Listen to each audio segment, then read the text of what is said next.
Hola, ¿qué tal? Me da muchísimo gusto saludarlos. Les doy la más cordial bienvenida a una cápsula más de Cineando con TJ Villegas. Y hoy tenemos una cápsula súper interesante. No había tenido el momento ni la oportunidad de seguir grabando algunas cápsulas. Tampoco he podido hacer los shorts porque, bueno, pues he estado un poquito apretada con los tiempos. He tenido bastante trabajo. Y ahora pues les comparto que estamos justo ya iniciando la preproducción del siguiente cortometraje que se llama Las Olvidadas, de la casa productora pues de Dios, ¿no? No puedo decir que de nosotros, más bien es de él. Y bueno, pues la que estamos, más bien Dios es quien nos dirige a los CEOs, a los socios de la casa productora. Entonces, a principios de agosto estamos ya por grabar el tercer proyecto de la casa productora, que va a ser un cortometraje de drama. Y entonces ya iniciamos toda la parte de la preproducción. Y entonces ha sido bastante complicado para mí poder encontrar estos espacios, pero no importa, ya estamos aquí nuevamente. Y bueno, el día de hoy vamos a hacer una combinación bien interesante. Ya ven que les había estado compartiendo que la idea es como... perdón, es que ando un poquito reseca de la garganta. Que andamos intentando combinar toda la cuestión de la cinematografía con la perspectiva espiritual de un curso de milagros. Entonces vamos a estar utilizando cositas de ahí para que nos puedan ayudar a entender y comprender mejor cómo funciona esta perspectiva espiritual, utilizando todas las herramientas que tenemos a disposición en la cinematografía. Y el día de hoy vamos a abordar una teoría dramática y o narrativa que se llama dramática, precisamente, ¿no? Y es bien interesante, les voy a ir compartiendo cosas acerca de ahí, poco a poco vamos a ir combinando esto junto con la perspectiva espiritual. Pero bueno, hay muchísimas estructuras narrativas, muchas, y aquí poco a poco les voy a ir compartiendo cada una de ellas. Ahora, ¿para qué nos sirven las estructuras dramáticas y o narrativas? Bueno, pues es muy fácil, es el esqueleto de toda historia, ¿no? Hay muchos tipos de historias y hay diferentes formatos. O sea, nosotros podemos querer contar una historia o escribir una historia a través del formato de teatro, a través del formato de cine. En cine hay varias ramas, una es la documental, otra es el largometraje, otra es el cortometraje, otra es el cine minuto, otra es el tráiler, que bueno, obviamente eso ya, el tráiler es más bien, se selecciona las mejores escenas de la película para crear como ese gancho en la audiencia, ¿no? Y que les despierte el interés por ir a verla. Es un fragmento nada más de todo ese material, por decirlo de alguna manera.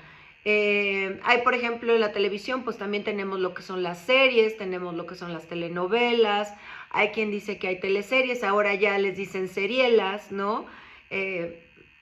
Hace unos cuantos meses estaba platicando con un ejecutivo de ViX, de videocine, perdón, y entonces él nos estaba compartiendo que, bueno, este concepto de las teleseries no nace de Pigmeno Ibarra, que yo vi sus teleseries cuando esto comenzó. Las Aparicio fue una de ellas, muy buena, me gustó muchísimo. Pero este ejecutivo de videocine nos decía que hoy en día ya les llaman serielas a la combinación de novela con serie, ¿no? Y por ejemplo, y bueno, me vino a la mente ViX, por eso me equivoqué, porque vino de inmediato a mi mente ViX. ViX ahora es la plataforma que está creando este tipo de contenido bajo este concepto de las serielas, ¿no? No es ni serie, ni es telenovela, sino es seriela. Y entonces todo esto vamos a estar compartiendo en estas cápsulas y va a estar bien interesante. Pero regresamos a nuestro tema principal. Les decía que hay muchos formatos dentro de los proyectos audiovisuales. Entonces, estas estructuras narrativas de las que les estoy hablando, me estoy enfocando únicamente a los proyectos, al cine, ¿no? Ya sean cortometrajes. También estas estructuras se pueden utilizar en series, pero hay como estructuras muy específicas que nos ayudan a enfocarnos únicamente en ese tipo de formato. Aquí lo vamos a estar compartiendo también, pero en este caso estoy hablando de cortometrajes y básicamente de películas. Para poder crear una historia necesita una estructura, necesita un esqueleto para que esa historia quede sólida y pueda llegar a buen puerto y podamos crear el que la audiencia se pueda identificar con estas historias. Entonces, el día de hoy vamos a enfocarnos en una en específico. Hay muchas y aquí voy a estar compartiendo mucha información súper interesante que la podemos aplicar. Miren, hay dos vertientes aquí. Una, que igual hay gente que puede decir o pensar, oye, pues ¿qué crees? A mí estas cápsulas me interesan, pero no estoy muy identificado con las cuestiones espirituales. No importa, pero si te gusta el cine, si eres cinéfilo, si estás estudiando cine, o si quieres estudiarlo, o si quieres escribir o lo que sea, pues estas cápsulas también te van a servir para eso. Si por el otro lado, hay gente, ¿no?, que dice, o hay público que dice, oye, pues a mí sí me interesa mucho utilizar la herramienta del cine como con el objetivo de sanar o el propósito de sanar o algo así. Entonces estas cápsulas también les van a servir, porque de todas maneras va a ser una combinación de las herramientas cinematográficas que tenemos a nuestro alcance con la perspectiva espiritual, ¿no? Entonces estas dos vertientes ayudan mucho porque muchas personas se pueden identificar. Ahora, si mi deseo es seguir sanando a través del cine, ¿no?, y a través pues de esta herramienta poderosa que es, ¿no?, que lo hemos repetido aquí muchas veces, pues igual les sirve. Entonces, pues tenemos estas dos vertientes que pueden ser altamente útiles y poderosas. Entonces, regresando nuevamente, hoy estamos hablando de dramática, que es una teoría sobre cómo funciona la estructura de una historia, lo que les decía hace rato. Y esto se desarrolló aproximadamente hace como 25 años y se ha implementado básicamente en una línea de productos de software para ayudar a los escritores a estructurar sus historias. O sea, las estructuras narrativas son eso, darle una estructura a una historia, para que no quede así como que rara, ¿no? Que por cierto, voy a abrir un paréntesis, bueno, ayer me invitaron a ver una obra de teatro y pues se agradece, ¿no? Siempre se agradece, pero ¿qué es lo que sucede? Y pasa mucho, pasa mucho. Y puedes estar en cine o no, no importa. O sea, perdón, me estoy saliendo de foco porque se me abrió acá algo en la computadora rarísimo, ya.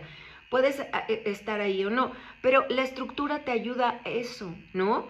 A darle un orden a tu historia para que no quede como los tamales, ¿no? De rajas y de mole y de dulce y de champiñones y de así como cosas rarísimas que al final del día no le vas a entender. Y eso me pasó ayer a mí cuando fui a ver esta obra, que yo creo que nos ha pasado a muchos. Fui a ver una obra de teatro y si ustedes me preguntan, oye Tania, cuéntanos de qué va la historia de la obra que fuiste a ver ayer, no lo sé, no tengo idea, porque era una obra de teatro escrita sin una estructura. Y si no tenemos una estructura, nomás no se entiende la historia, ¿no? Le da un orden, un sentido y un propósito a esa historia. Para eso son las estructuras. Entonces, bueno, ¿cuál es la diferencia, por ejemplo, en este caso de lo que les estoy platicando? Perdón, pero es que como es mucha información, no crean que no tuve tiempo para aprendérmela de memoria. Entonces, atrás del teléfono tengo mi acordeón, mi acordeón sototote. Entonces, si de repente ven que volteo un poquito para acá y luego para acá para la pantalla, no se saquen de onda, pero de verdad es mucha información, era casi imposible que me la aprendiera de memoria, y tuve que echarme un clavado en el baúl de los recuerdos de toda mi formación académica durante años como guionista para poder extraer y preparar y seleccionar la información que iba a compartirles el día de hoy en esta cápsula de Cineando con TJ Villegas. Entonces les pido mucha paciencia porque fue mucha información y la verdad no tenía el tiempo para sentarme a memorizarla. Entonces voy a utilizar mi teleprompter, que ojalá fuera un teleprompter, porque así no le tengo que estar dando clic, ¿no?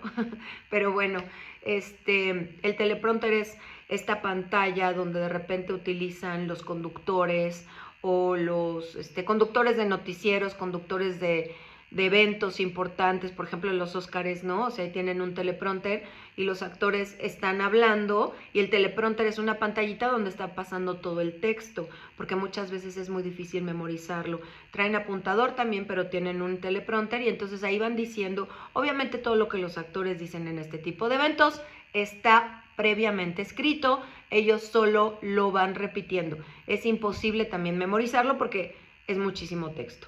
Ok, yo no tengo eso, tengo una computadora normal, entonces le voy dando clic y le voy subiendo la información.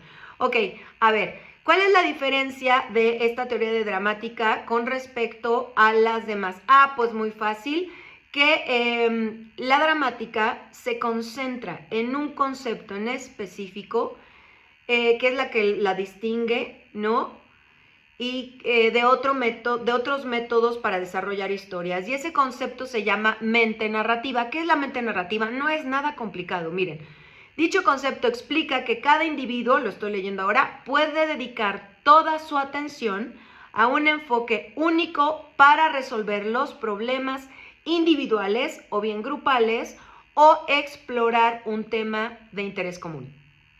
No hay gran ciencia, esto es como muy fácil y ahora les voy a decir por qué estamos abordando hoy esta teoría narrativa que se llama dramática. Ahora, dramática se basa en 7 conceptos diferentes y ahora, como no es teleprompter y es la pantalla de mi compu, estos 7 conceptos diferentes son los siguientes. Miren, la mente narrativa, que ya explicamos qué es. La 2, las 4 líneas narrativas. 3, la línea narrativa de la historia objetiva. 4, la línea narrativa del personaje principal. 5, la línea narrativa del personaje obstáculo. 6, la línea narrativa de la historia subjetiva. 7, la línea narrativa del gran argumento. Estos son los 7 conceptos en los que se basa esta estructura narrativa. Y obviamente si ahorita dicen, ¿qué? No te entiendo nada de qué estás hablando, no se preocupen. Voy a ir haciendo cápsulas en donde vamos a abordar concepto por concepto y donde nos vamos a extender y lo vamos a explicar. Y va a ser muy fácil de que lo entiendan, no se preocupen. Ahora, solamente estoy hablando de estos 7 conceptos diferentes en los que se basa esta estructura dramática que se llama dramática, o narrativa que se llama dramática, para ampliar un poquito más y que de repente cosas que vaya a compartir no vayan a decir, ¿y ahora esto de dónde salió de esta mujer de que nos está hablando? Bueno, ya les dije. Ahora, dentro de esta estructura narrativa tenemos diferentes tipos de personajes y en este caso tenemos 2, los personajes objetivos y los personajes subjetivos. Tampoco es nada complicado, miren. Los personajes objetivos son aquellos que se basan en funciones dramáticas y esas funciones dramáticas son 8, que también vamos a ir viendo cápsula por cápsula porque está bien interesante, porque además esto de manera espiritual lo van a poder utilizar para su vida diaria y profundizar más en esta cuestión espiritual del curso, ¿sale? ¿Qué son los personajes subjetivos? ¿Se acuerdan que dijimos 2? Personajes objetivos, personajes subjetivos. Los personajes subjetivos no son otra cosa o no representan otra cosa más que los puntos de vista de la audiencia.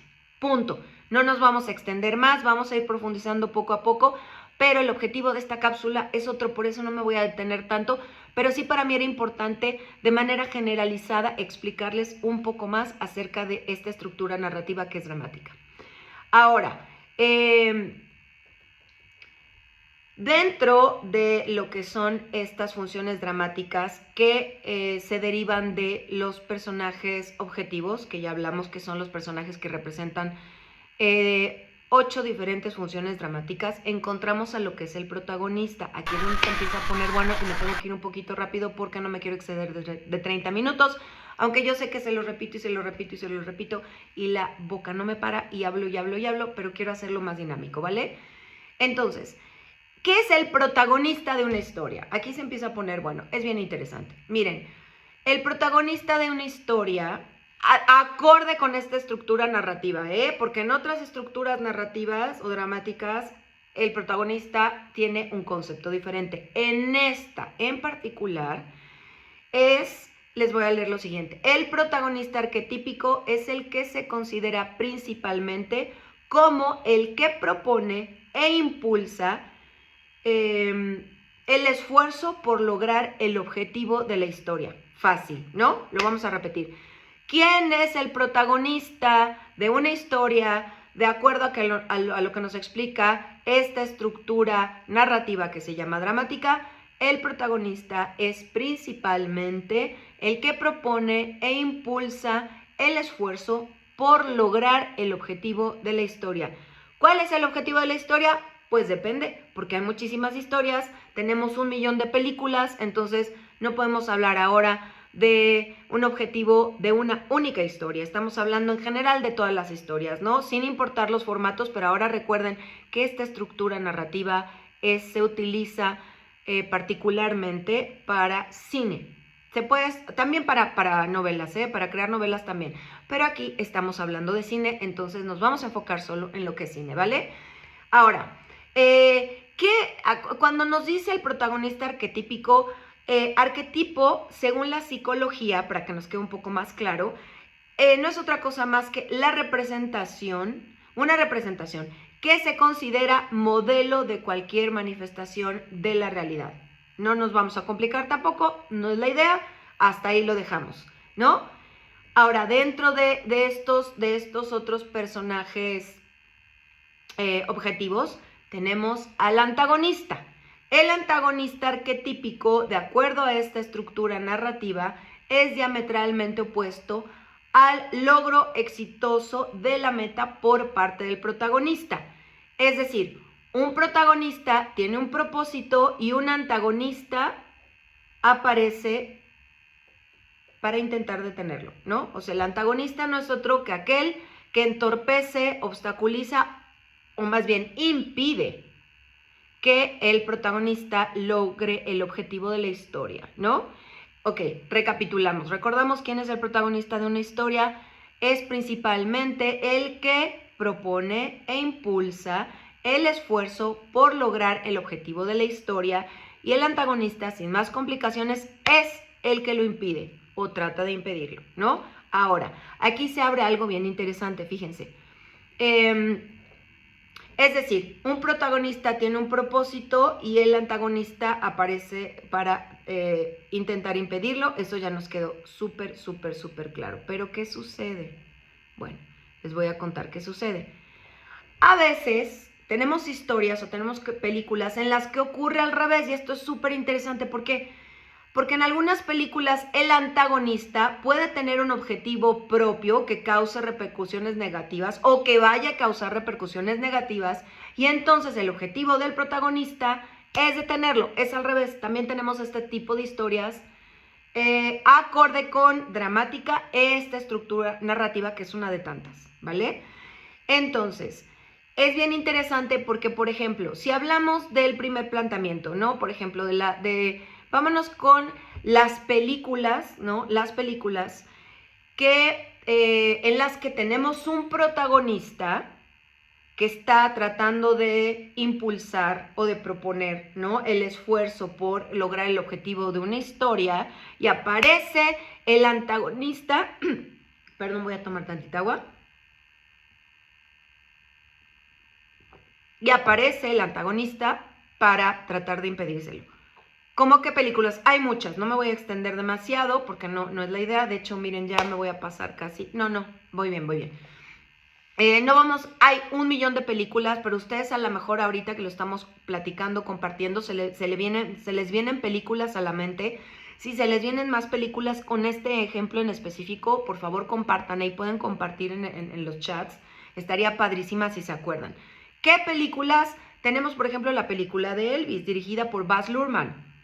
¿Se acuerdan que está protagonizada por Austin Butler? Él es quien interpreta al personaje de Elvis. Y tenemos al antagonista, que en este caso es el coronel Tom Parker, interpretado por Tom Hanks, ¿no? ¿Qué es lo que sucede? Pues Elvis quiere lograr un objetivo y el coronel Tom Parker, que después descubrimos que ni era coronel, se lo trata de impedir, ¿no? Y se lo trata de impedir, pero en este caso en particular, sí lo logra, ¿no? El antagonista logra impedir el objetivo del protagonista. Aquí es definitivamente la historia termina de esa manera, ¿no? ¿Recuerdan esta parte donde Elvis trata de independizarse? El objetivo, o sea, a ver, particularmente en esta película, no estoy hablando de la vida real, o sea, estoy hablando de esta película de la vida de Elvis ficcionada, que en algún punto lo que Elvis quiere es viajar por todo el mundo, ¿no? Él es su deseo, ese es el objetivo. Plantémoslo de esa manera. Pero el coronel Tom Parker todo el tiempo se lo impide, se lo impide, se lo impide, se lo impide. Y cuando Elvis ya está muy cerca de lograr su objetivo, de poder, en primer lugar, independizarse del yugo de este despiadado coronel, sociópata, se lo impide y entonces él no solo quiere independizarse del yugo de este hombre, sino que él quiere viajar por todo el mundo para hacer sus shows y presentarse en todos lados, y entonces ya cuando está súper cerca de lograrlo, sopas perico, viene el coronel Tom Parker, le saca unas cuentas rarísimas, porque obviamente lo estafó siempre y bla, bla, y entonces lo ata, ¿no? Lo encadena porque le dice que le debe mucho dinero, porque le dice que se va a arrepentir, bla, bla, lo que sea. No estamos hablando ahora de esa película, es solamente un ejemplo. Y capaz que pues Elvis no logra irse y entonces se regresa y se queda a seguir dando funciones en el hotel en Las Vegas donde estaba, no me acuerdo qué hotel es, bueno, no es importante ahorita eso porque estamos aquí hablando en esta cápsula de otra cosa, pero ya en su momento abordaremos esta película de Elvis, ¿no? Haremos otra cápsula específicamente para hablar de la película de Elvis. Ahora, ¿qué otra película está bajo este mismo contexto, ¿no? También tenemos la película de Amadeus, la de Mozart, no sé si la vieron, una belleza también, una gran película. Esta fue dirigida por Milos Forman, que por cierto ya falleció, me parece que el año pasado, si no me equivoco, y protagonizada por el actor Tom Hulce, quien interpreta a Mozart, y a F. Murray Abraham, lo va a pronunciar así, que es quien interpreta a Salieri, ¿no? Recuerdan que si no la han visto, véanla por favor. Recuerden que no me gusta spoilear, pero no tengo opción.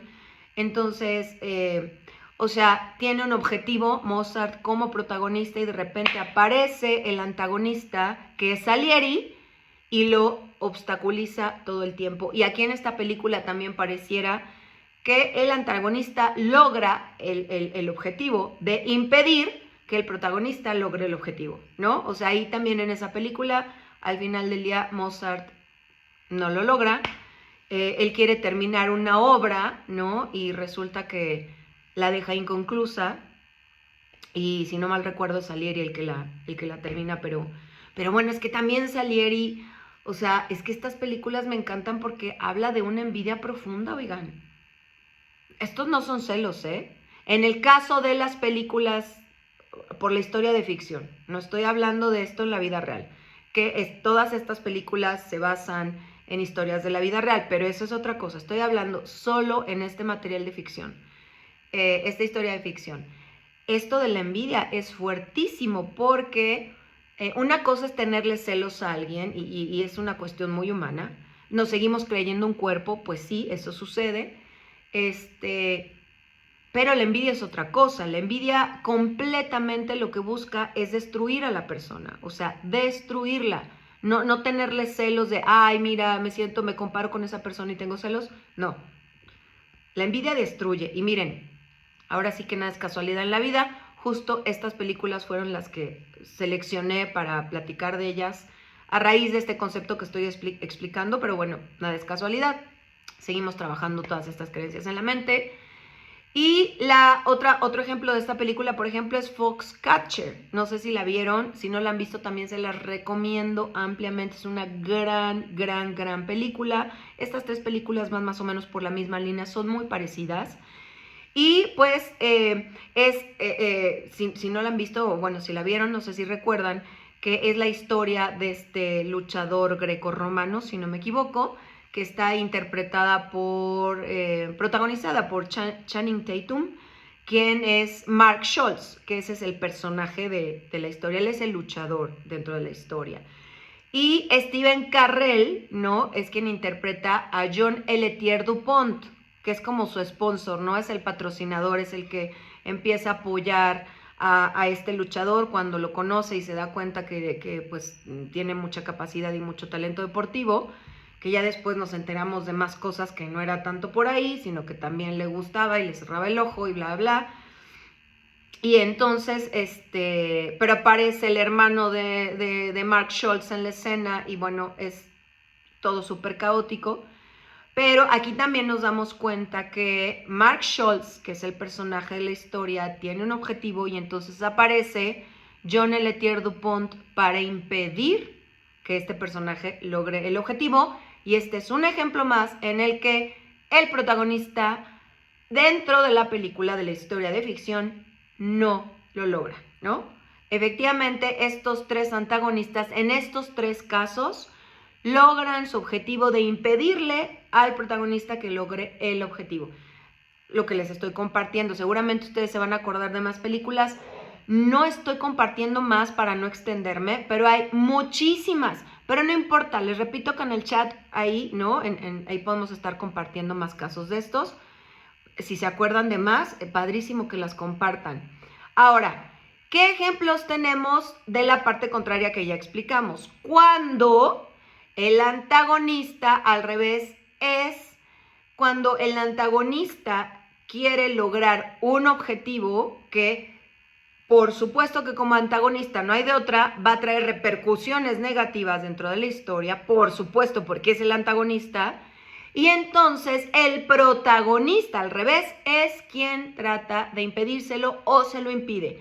¿Qué películas, por ejemplo, tenemos como este ejemplo? Fácil, miren, esta película Atrápame si puedes, ay, que es una de mis favoritas. Pero bueno, yo ya no digo que una película es mi favorita porque la gente que me conoce me dice, Tania, es que tú sí estás muy complicada porque todas las películas que compartes son tus películas favoritas. Entonces, la verdad es que sí tengo muchas películas favoritas. Mi lista es gigantesca. Entonces, esta película de Atrápame si puedes está dirigida por el gran director, que es otro de mis favoritos, Steven Spielberg, y es protagonizada por Leonardo DiCaprio y nuevamente tenemos al espectacular Tom Hanks. Pero en este caso, en este personaje es al revés de la de Elvis, ¿no? En la de Elvis es el antagonista y acá, pues, es el protagonista, ¿no? Es uno de los protagonistas, porque del otro lado tenemos a Leonardo DiCaprio, que interpreta el personaje de Frank Abagnale, ¿no? O Abagnale, como gusten, no importa. Que es este estafador, ¿no? Que es este joven que a raíz del divorcio de sus padres tiene que salir huyendo, que es algo de lo que nunca se recupera y entonces se da cuenta que tiene muchísimas habilidades y capacidades, pero se va, ahora sí que como en Star Wars, del lado oscuro y entonces se convierte en un estafador, pero en un estafador muy talentoso, ¿no? Y Tom Hanks interpreta al personaje de Carl Hanratty, no importa, eso no importa. Y es interesante porque en este caso, pues este protagonista, que es uno de nuestros protagonistas, en este caso, perdón, es el antagonista, se vuelve, perdón, se me están cruzando los cables con otras estructuras narrativas. En este caso, DiCaprio es el antagonista que está intentando lograr un objetivo que va a traer repercusiones negativas y entonces aparece el protagonista y trata de impedirle que logre el objetivo.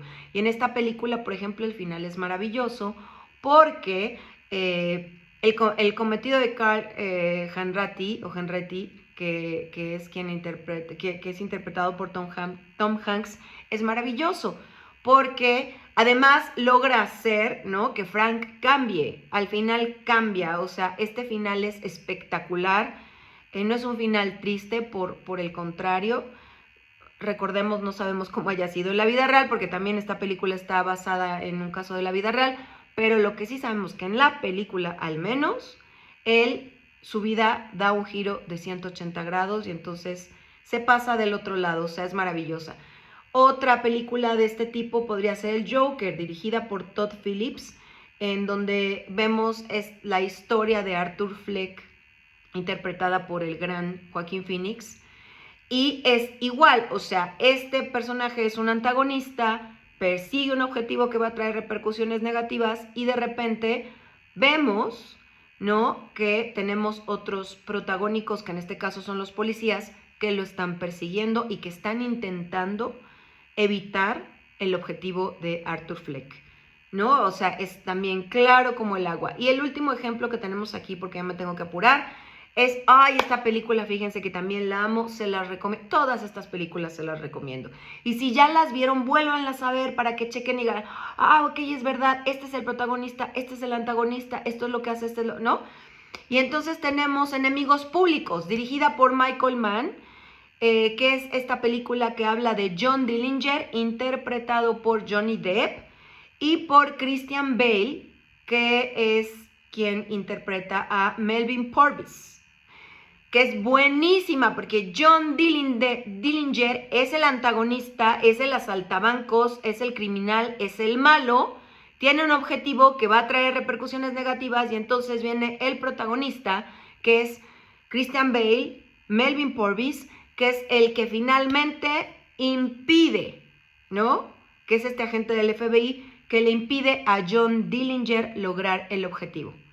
Y esta película pues también tiene un final bastante padre, pero es que es impactante esta película porque de hecho está también lograda igual que las otras, que a poco no, aunque sepamos, acorde con esta estructura narrativa que se llama dramática, aunque sepamos que los antagonistas son los malos, por decirlo de alguna manera, nos identificamos súper profundamente con estos antagonistas, ¿no? A mí me pasó que cuando vi Enemigos Públicos, les juro que cuando en la escena final, que no la voy a spoilear, que pasa lo que pasa, ¿no? Al final, el final de esta película de Enemigos Públicos, me duele el corazón cada que la veo, se los juro. Y es impactante porque, y no lo voy a decir porque no lo quiero spoilar, es impactante porque Johnny Depp es el antagonista, acorde con esta estructura, es el antagonista. Está increíble. Bueno, pues ya casi nos vamos hacia el final. No se preocupen porque cada cápsula vamos a extender más este tipo de conocimiento. Ahora, vamos a darle el giro de 180 grados a todo lo que acabo de compartir en esta cápsula para utilizarlo desde la perspectiva espiritual. Y aquí les voy a compartir algo. En la historia de nuestras vidas, en el guión de nuestras películas, que no es otra cosa que nuestras propias vidas, tenemos muy claro que nosotros somos los protagonistas y que el antagonista que siempre va a aparecer para impedir que logremos nuestro objetivo como protagonistas de nuestras propias historias es nada más y nada menos que el ego.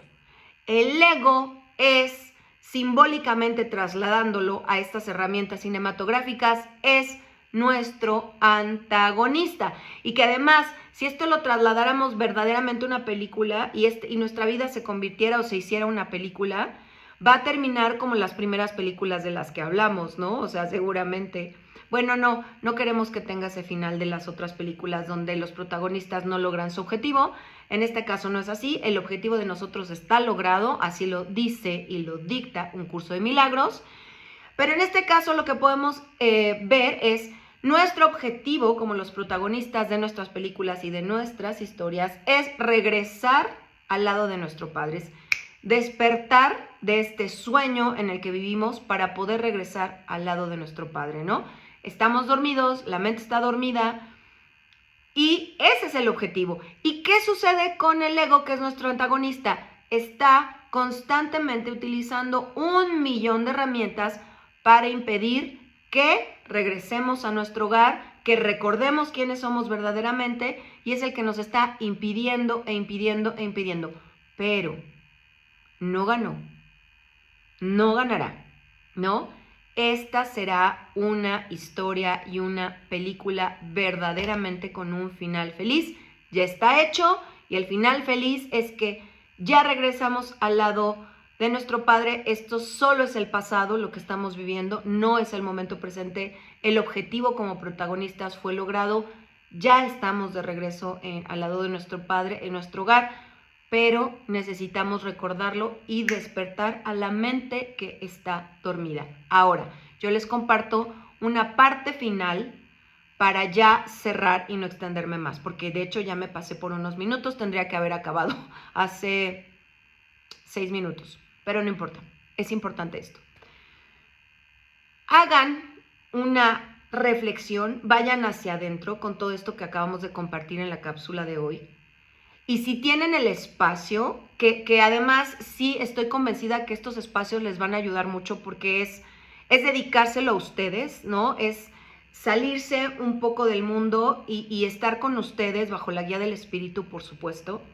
Y entonces, ¿por qué no se van, no? Y en una hojita, que es algo que yo he hecho y es altamente recomendable, pónganse ustedes como protagonistas en un cuaderno, en una hoja, donde quieran, y escriban todos aquellos objetivos, porque obviamente en la historia de nuestra vida, en nuestra película de nuestra vida, hemos tenido muchos objetivos, muchos. El objetivo principal, el objetivo final, el objetivo que más importa en nuestras vidas es uno, pero seguimos creyendo que somos un cuerpo y seguimos creyendo que vivimos en este mundo creado por el ego, ¿no? Que además, comparado a las primeras películas que les platiqué, ¿no? Yo sí podría decirles que el ego nos tiene una envidia tremenda, ¿eh? ¿Por qué? Porque el ego nos quiere destruir, que no se nos olvide. De repente hay personas que dicen, bueno, pero es que de repente el ego es como bueno. No nos confundamos, el ego no es bueno. El ego fue creado sin amor, por lo tanto no puede amar, y lo único que busca, el objetivo del antagonista es, no, en este caso, no solo es impedir que logremos nuestro objetivo, sino también es destruirnos. Entonces, podríamos tener otros objetivos que a lo mejor no son los objetivos principales, ¿no? Pueden ser algunos objetivos específicos. Dentro de lo que ustedes han vivido en su vida, traigan a su mente aquellos objetivos que de repente se han puesto, ¿no?, en su vida para lograrlos, y de qué manera, para que se vayan haciendo conscientes, de qué manera el ego les ha impedido que logren ese objetivo. No sé, por decir, pues de repente uno de mis objetivos, claro, pueden hacerlo a corto, a mediano y a largo plazo, pero ahora pueden empezar trabajando por el corto plazo. A corto plazo, por ejemplo, puedo decir, no sé, tenía pensado salir de mi zona cómoda y aprender un idioma. O irme a la natación porque la natación me daba miedo, no lo sé. Aprender un idioma, ¿no? ¿Y de qué manera me lo ha impedido el ego? Me lo puede haber impedido de muchas maneras. Una de las principales maneras que tiene el ego de impedirnos las cosas es generándonos miedo, creando en nuestra mente miles de cosas que al final del día ni son ciertas ni van a pasar. Pero el ego ya nos metió un chorro de miedo, ¿no? A lo mejor de repente yo quería estudiar, no sé, francés, inglés, lo que sea, y de repente el ego me empezó a atacar, ¿no? O sea, y a decirme, no tienes el suficiente dinero para pagar ahora un idioma, no tienes el suficiente tiempo, o sea, todo esto que venga a la mente lo pueden escribir. ¿Por qué? Porque una vez que nos vayamos haciendo cada vez más conscientes de todo esto, lo que el ego nos ocasiona, lo que el objetivo del ego, lo que está buscando nuestro antagonista de nuestra película, lo vamos a poder ir entregando. Podemos detectar por qué fue porque tenía miedo de quedarme sin dinero, o de iniciar el curso de inglés y no terminarlo por falta de tiempo, porque el ego me distrae y me pone a hacer otras cosas que no debo de hacer. No sé, pueden haber miles de razones. Yo solamente les estoy dando un ejemplo y les estoy compartiendo un ejercicio para hacerse cada vez más conscientes de lo que no estamos conscientes, que se aloja en la mente inconsciente, ¿vale? Esto es ahora más o menos para que podamos tener un ejercicio que nos pueda ir ayudando a sanar paulatinamente nuestra mente. Ok, hasta aquí me quedo, me voy. Les mando muchos besitos, muchísimas gracias. Y por favor, no olviden compartan ahí en los comentarios cómo va siendo su experiencia, si se van haciendo conscientes de cosas que nuestro antagonista de todos nos ha estado impidiendo lograr ciertos objetivos. Ustedes ahí pónganse bien pilas, hagan comentarios, yo con mucho amor y con mucho gusto los voy a leer, les voy a ir contestando poco a poco, pero pues aquí seguimos con mucho amor, como siempre. Besitos y gracias por haberme acompañado una vez más aquí en Cineando con TJ Villegas. Bye.